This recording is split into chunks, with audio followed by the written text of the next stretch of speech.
এই কেকটা অর্ডার নিতে গিয়ে এমন একটা ঘটনা জানবো আমি সত্যিই ভাবতে পারিনি। অর্ডারটা প্রথমে একদমই সাধারণই মনে হয়েছিল।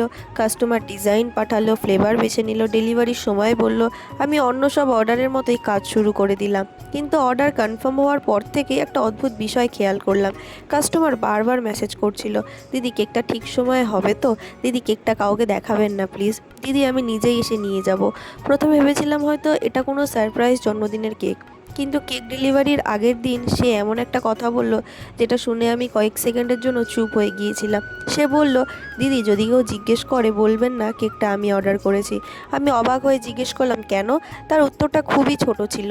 সে বলল, সব গল্প সবাইকে বলা যায় না। সেই মুহূর্তে আর কিছু জিজ্ঞেস করিনি। কেকটা বানানোর সময় বারবার মনে হচ্ছিল, আমরা কেক মেকাররা শুধু কেক বানাই না, অনেক সময় মানুষের এমন কিছু গল্পের সাক্ষী হয়ে যায় যেগুলো তার পৃথিবীর সবার কাছ থেকে লুকিয়ে রাখে।